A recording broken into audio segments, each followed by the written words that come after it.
Welcome to This Explainer. Today, we're diving straight into the psychological roots of digital anxiety. Come on, be honest for a second. Have you ever taken 20 selfies just to capture that one perfectly casual, supposedly authentic shot before instantly deleting the other 19? We're going to tackle a question so many of us grapple with every single day. Why does curating our online identity feel so incredibly exhausting? We're constantly bombarded by images and metrics, but at the core of it all is a fundamental tension about who we actually are. Have you ever felt like your online profile isn't really you? It's a super common, yet deeply unsettling feeling that your carefully curated online persona is somehow a complete stranger. Today, we're going to figure out exactly why that happens. We'll explore how our smartphones and social platforms have essentially weaponized a quirky human developmental milestone, turning our basic psychological need to be seen into an endless algorithmic loop. Part 1. The Theory. Entering the nursery. To figure this out, we're taking a quick trip back to the 1930s to look at the work of French psychoanalyst Jacques Lacan. Lacan introduced a really fascinating concept called the mirror stage. Basically, he argued that somewhere between the ages of 6 and 18 months, an infant looks into a literal mirror and experiences what he called a jubilant assumption. If you've ever seen a baby stare at their reflection, babbling and waving their arms in absolute wonder, you've witnessed this exact moment. For the very first time, they recognize their own reflection. But here is the critical part. They mistakenly identify that reflection as a complete, unified self. Think about what's actually happening here. In their physical reality, a baby at this age is pretty uncoordinated, right? They experience their body as this scattered, chaotic jumble of sensory parts. But the mirror, it gives them a magical illusion. It falsely reflects a perfect, completely bounded whole. That mirror supplies an imaginary wholeness that totally masks their uncoordinated reality. This visual trickery creates what Lacan famously called the ideal I, which is essentially a fictional, future version of ourselves. We literally fall in love with this capable, whole image in the mirror.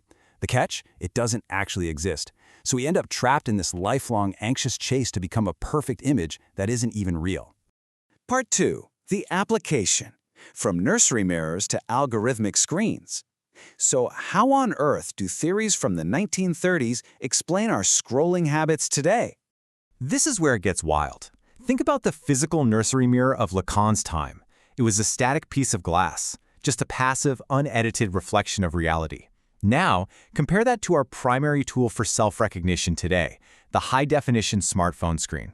Unlike that nursery mirror, the smartphone is dynamic, it's algorithmically filtered, and it is highly engineered for performance. It's an active stage that distorts and curates the reflection staring right back at you. And this new algorithmic mirror is absolutely packed with features designed to mediate our identity. It's crazy to think that within milliseconds, a beauty filter can map your face, reshape your jaw, and smooth your skin in real time. Combine that with infinite scrolling feeds, the constant drip of reaction metrics like likes and comments, and curated aesthetic templates, it's intense. The pursuit of Lacan's ideal I isn't just a psychological phase in the nursery anymore. It's a daily chase for engagement metrics, amplified by algorithms that promise us coherence but ultimately just leave us feeling alienated. And here is the really crazy part. Machine learning platforms actually respond to our behavior in ways that shape who we become online. When we engage in highly curated behaviors, like frequent selfies, the algorithm actively rewards us with visibility and likes. It creates a compulsive loop of emotional dependence. But if you decide to show your mundane, complex, unfiltered offline reality, the algorithm usually filters it out, resulting in way lower engagement. The platforms are literally training us to repress our real selves and overinvest in a fragile, fictional persona. Which brings us to Part 3, the fallout, the fragmented digital body. What is staring into this highly filtered digital mirror every single day actually doing to our brains? Psychoanalytic theory has a great term for this, the corpse morse, which translates to the body in pieces. Remember how that infant felt like a chaotic jumble of parts before looking in the mirror? Well, our digital platforms are actually regressing us right back to that state. We begin to experience our bodies not as an integrated whole person, but as an isolated collection of fragmented pieces, permanently on display.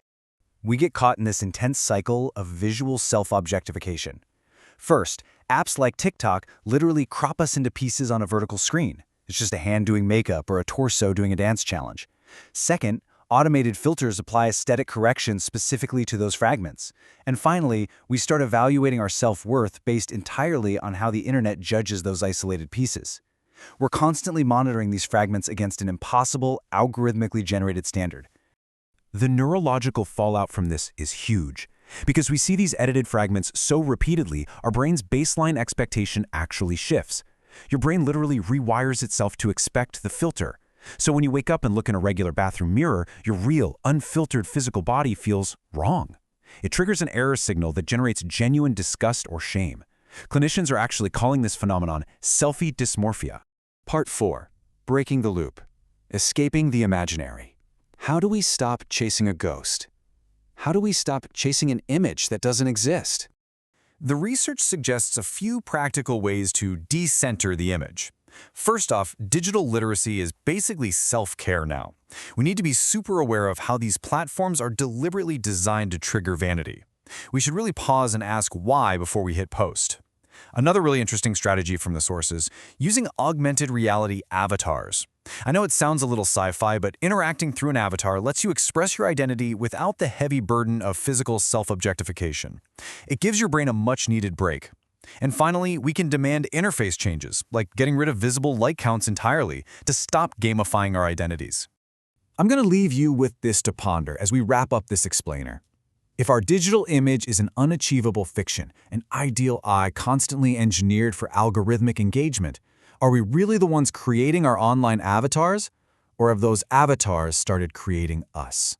Tomorrow, when you stare into your screen looking for yourself, ask yourself, who's really pulling the strings?